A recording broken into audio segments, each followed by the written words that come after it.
Today what we'll be talking about is metacognition, which is basically thinking about how to think.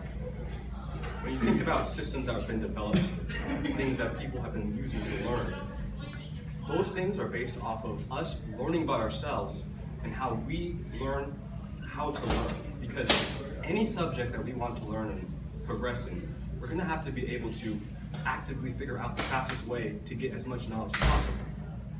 So we have an illustration about our brains.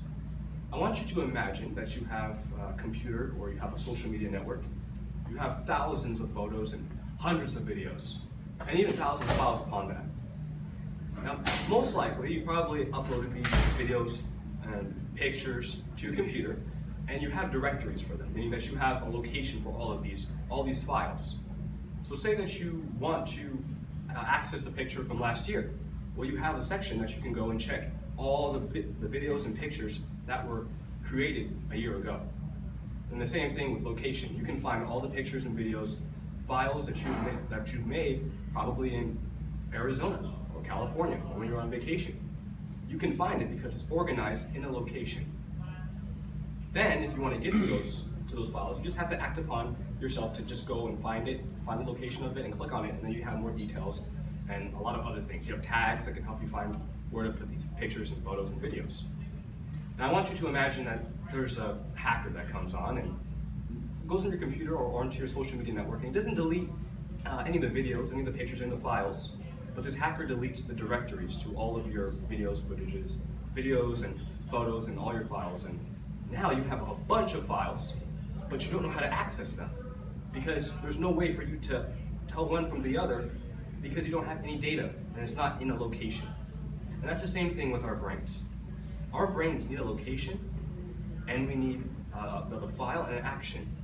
So that is exactly what our brains are like. And this is based off of the method of loci, which was developed back in the Greek times when there was a banquet where the banquet collapsed, many people died, but they figured out they can realize who the people were that were sitting and died just by remembering the locations of where they were. And this developed into the memory palace, or the mind palace, or the mind journey, whatever it's called. But this method really revolves around these three ideas, and that is location, and having your file, and having an action. As people, we have to take information, we have a file, we have to take that information and place it somewhere. And because as we learn, and as people find out more about themselves, we use spatial recognition more than anything else, and that's why a lot of people are visual learners.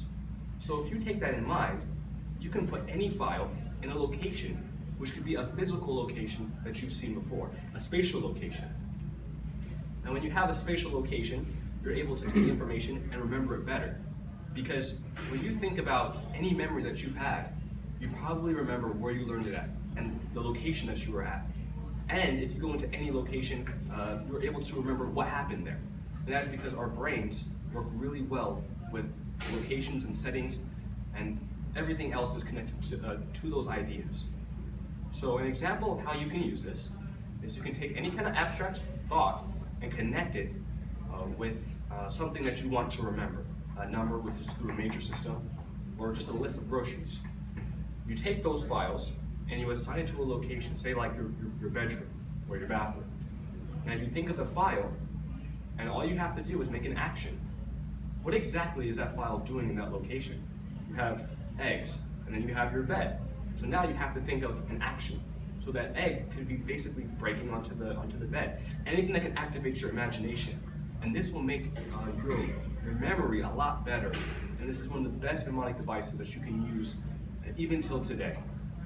So with that in mind, just knowing that if we can continue to learn more about how we learn and how we can remember things, we can progress as people in our communities and even for ourselves and for ideas and learning, and just as people we can improve. So that's basically what my speech is about.